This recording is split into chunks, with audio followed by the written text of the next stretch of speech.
18 pataas ang nakaranas na ng karahasan dahil sa kanilang mga partner. At sino po yung mga victims? O hindi mga pa-victim lang. Ang mga victims po under BAUSI ay mga kababaihan at anak, babae man o lalaki, lalo higit yung mga 18 years old, pababa. At sino po ba yung mga possible na perpetrator? Pwede asawa or dating asawa, live-in partner or dating live-in partner, boyfriend, girlfriend, or ex-boyfriend, ex-girlfriend. Ang gulo. Diba? O nasa ano na po tayo? Digital age. May mga relasyon na parehong babae. So, pasok yung mga nasa LGBTQ natin, para tayo babae, may relasyon tayo, sinakatan mo ko, pwede kitang sampahan ng kaso gamit ang 9262. Next, ha?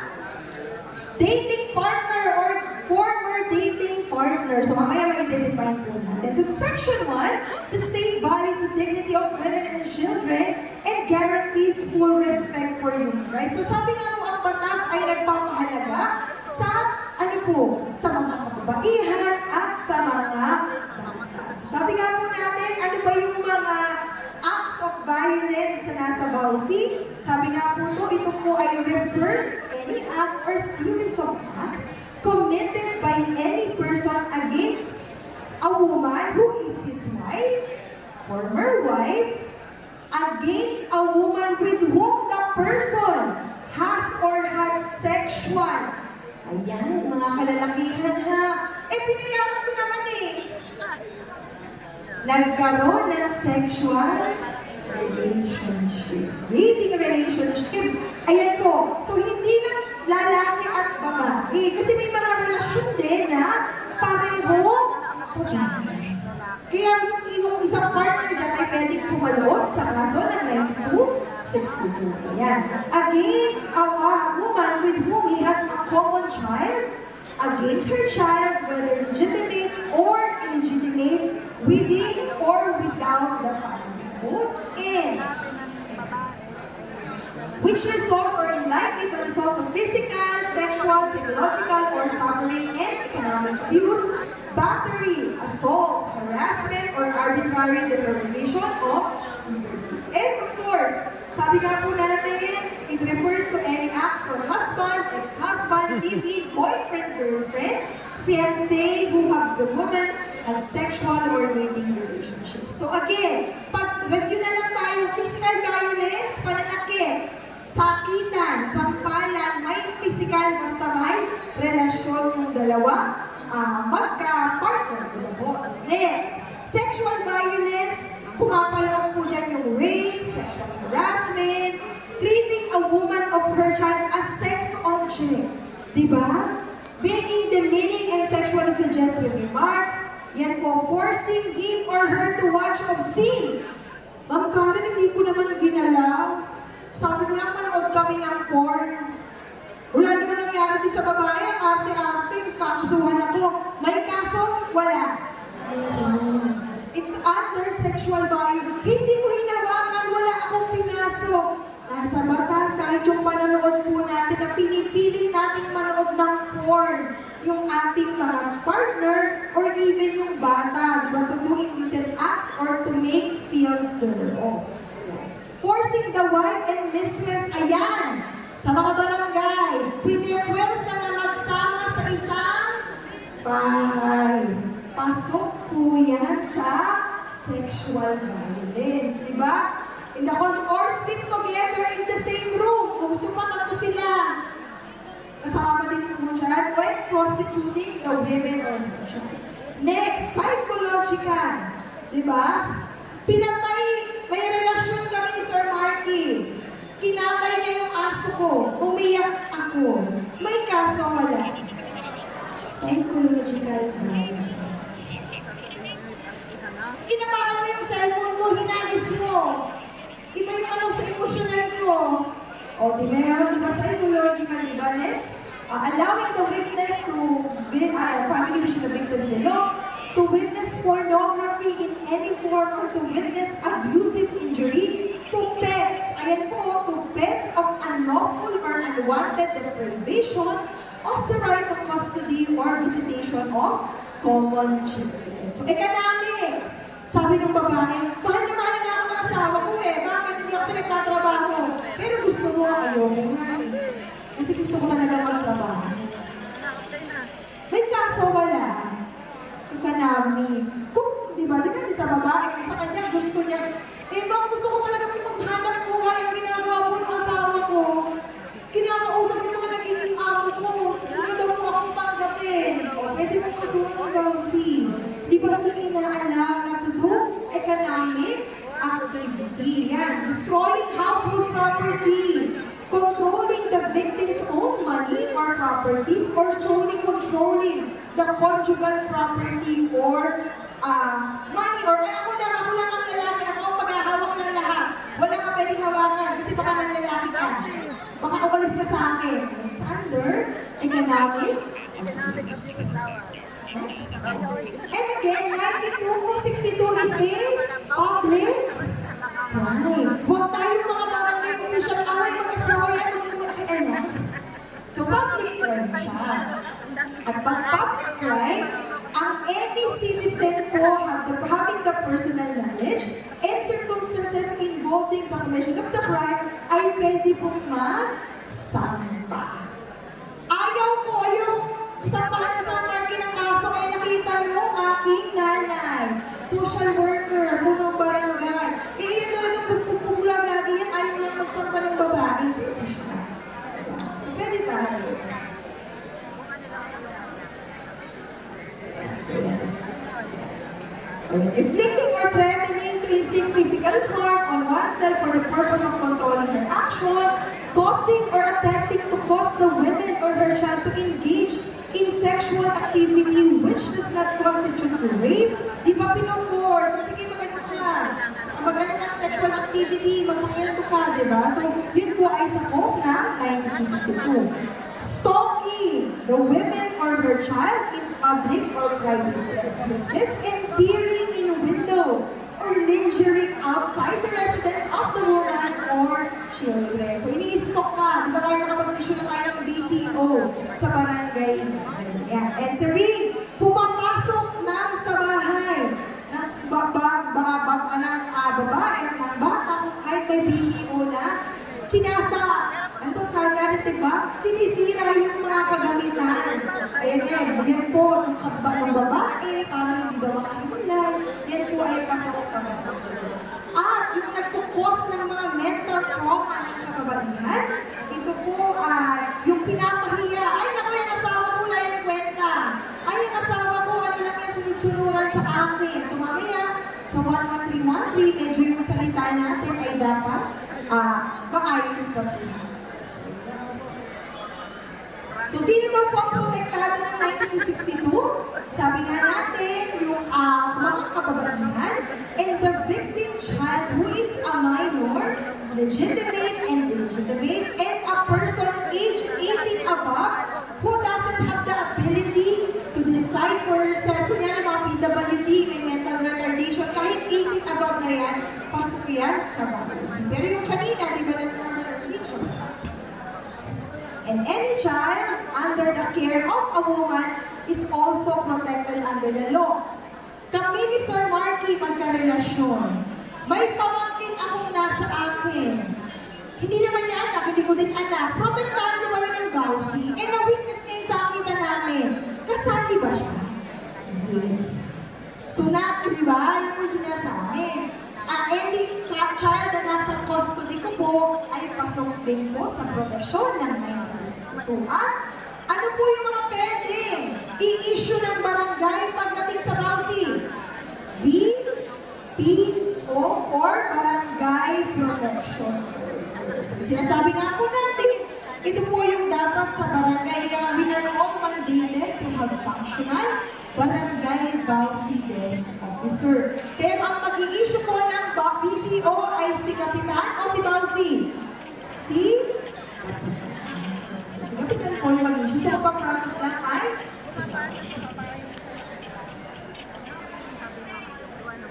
Ayaw tanggapin ng lalaki. O kahit po ayaw niyang tanggapin, kahit wala siya doon, mag-ano lang po kayo ng dalawang witness na mag-a-attest na sinervan yung BPO. It's considered automatically served. Deep-serve siya. At ito po ang BPO po ay walang batayan. Pag gusto ng proteksyon ng mga kababaihan na mapalayo dun sa asawa or sa partner, ito po ay walang batayan. At dapat po within the 24 hours after the issuance of the BPO, the barangay shall assist the victim or the petitioner in filing the BPO and BPO. At ang BPO po ay hindi nire-record sa General Logbook.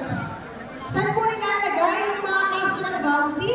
Sa separate logbook na handle po ng mga bawsi desk officer. Sabi na kaya yung mga bawsi desk officer, hindi pwedeng pakalat-kalat ang logbook. Kailangan may filing cabinet. Kailangan, hindi, sabi ni Kapitan, patingin nga ako ng mga nagbibilang ng bawsi, pwede ba kayo masilit? Yung totoo, pwede ba kayo masilit? Ako ang punong barangay. Masilip ako ng mga kaso.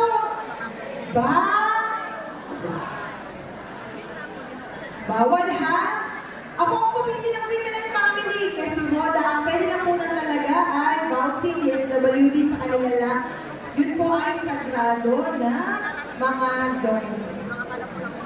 Penalty, alam naman natin, may mga penalty po tayo for bawsi. Alam naman natin cases. Ginanon ko yung ano niya, pat niya kasi malaki. Sabi niya, naharas ako. Huwag yung pagtatawanan, huy, kalalaki mo tao, naharas ka. Dahil sa 11313, pwede na pong maging biktima ang mga kalalaki. Ayan, may kaso na isang sa process. Parang natuwa yung mga lalaki. So, tingnan po natin, ano ba yung, okay na Sir Marky, bawal bastos mo. So, bawal mabilis lang po ito. Ano po kayang taon na isa batas ang bawsi law? Taas po yung kamay. Hula po. 2016, higher. 2010, high. 2016 na, higher na. 2010. 2022, hindi. Ma'am, ano pong year? 2019. Ate po, mabigat si ma'am na naka-green sa Barangay 9, ha? Yan, bawsi po na baka libro. 2019 po na naging batas ang bawal bastos. O ito daw, ang pagtawag daw sa isang tao na may halong malisya o pagbabastos ay isang klase ng catcalling. Sabi nga po ito po ay bawal na ngayon. Catcalling with pinog na pinog. Bakat na bakat. Yan, may kaso na tayo ngayon, no? Ayan. True or false, sa klauban ng 11313, ang sexual harassment sa pagitan ng peers sa eskwelahan, office mate o ng isang subordinate sa mas mataas o nakakataas sa kanyang posisyon. Sagot ba? True. Pareho kaming kagawan. Sabi ko kay Consi, may kaso, dahil sa lumang batas sa 7877, dapat person of moral ascendancy. Ako ay teacher. Binastos ako ng estudyante ko. Dati, pag ikaw ang teacher sa 7877, ikaw lang yung pwedeng mambastos. Ngayon, pwede ko na din siyang kasuhan kahit siya ay aking estudyante. Dati kasi hindi pwede kasi walang moral ascendancy. Next, ayon sa safe space, anong klaseng gender-based sexual harassment ang pag-terrorize sa mga biktima sa pamamagitan ng physical, psychological, or gamit ang ICT? Online. Dati kasi sa lumang batas, wala bang cellphone mo. 2025. Kaya ito, sakop na din po ng RA 11313 or bawal bastos law yung mga comment. Ayan, hindi nyo mag-comment sa Facebook, PM, direct message. Ayan po ha. Magiging maingat tayo. Okay yung Congress natin. Sinali ko yung sarili ko. Opo. So, marami kasi nagtatanong, why LNB or why Liga ng mga barangay should go for that? Bakit ba kailangan Sabi po natin, gender issues are deterrents to development. Ibig sabihin, yung mga problema ng ating mga kababayan, yan po ay nakaka-apekto sa kaunlaran. Thus, it is important to address them in development planning. So sa pagpaplano, dapat na-consider natin sila. Next. God reflects the change in focus from women and their exclusion from development to the relations of inequality between women and men, and deliberately address it. So in the process of your developing, budgeting, implementing, monitoring, and evaluating programs of Laguna, maraming salamat. May natutunan po talaga kayo, ha? Umalit ang daming kailangan, so any technical assistance po, you can just stop me or through Sir Topper and Sir Marky for any trainings po na kailangan niyo para mas ma-intensify pa natin yung gender mainstreaming sa entire locality ng City of Libag, and then of course by our local chief executive, Mayor Africa. So again, thank you very much. God bless us all. Congratulations po sa matagumpay na Liga ng mga Barangay Congress. Ladies and gentlemen, the chairperson of God Focal Point System Technical Working Group in Las Bañas, and the Development Management Officer of God in Las Bañas, and the Vice President of Laguna Association of God Advocates. Put your hands up in the air, Miss Karen Lana Mendoza! Ganado! Alright, so sige po, please allow me to read the citation of our Certificate Republic of the Philippines, Barangay Administration Governance, held here at J4 Resort Water and Bactans Group. And bago muna lahat, magtanong muna tayo sa ating mga POB. Siguro si Ma'am Milet, yes, ano po? Nasa ngalan po ng Liga ng mga Barangay, at ito naman po ay siguradong aaminin din ninyo. Doon na lang po sa topic ng sex and gender, we learned a lot. At doon din po sa topic ng paggawa namin ng God Plan, thank you very much for your advice and for the knowledge that we have learned. Let's give her a round of applause. Maraming Buhat na, walang pagpapulanan ng ating butihing pinuno, pangulo ng ating Liga ng Asosasyon. Naway patuloy ninyong dalhin ang inyong inspirasyon at dedikasyon sa lahat ng inyong gagawin at pagtuparin mo kayo po ang may kapal. Kasi nga po sobrang bigat, sobrang maraming salamat po. So at this first short, we have an announcement. So mag-rest po muna kayo and at dire-diretso na po tayo sa ating fellowship night. For the meantime, take a nap dahil bubuhos ang mga bisita mamayang gabi! We have a lot of surprises that's in store for every one of you guys. So magkita-kita po tayo, yung iba pong gusto magpakuha ng litrato dito sa center stage. Mangyari naman po dito po tayo magsimula. At exit po tayo dito sa bandang kanan. This has been your host, Mark Villar. The nagsasabing life is not where you wish upon a star. Again, sa Disney movies, sa anong pelikula na pula, ang kantang Where You Wish Upon a Star. Is that letter A, Someone?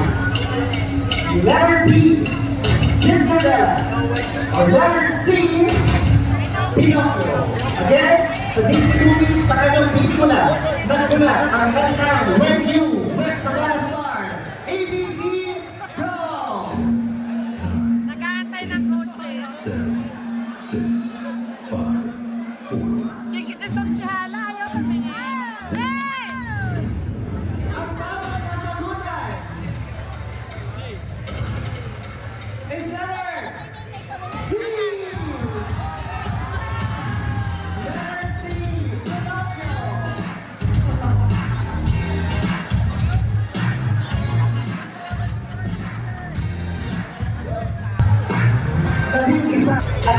ang mga animal lyrics na akala ko ikaw ay akin. Totoo sa aking paligid. Sa hits ng 80s, alin ang mga lyrics na akala ko ikaw ay akin. Letter B, Sinta. Letter C, Halik. Wait lang. Ang galing na rin. Lagi pa ang aking teacher's day. Kaya dapat co-coaching sa akin. Lyrics na akala ko ikaw. Totoo sa aking paligid. The correct answer is letter A, Luha.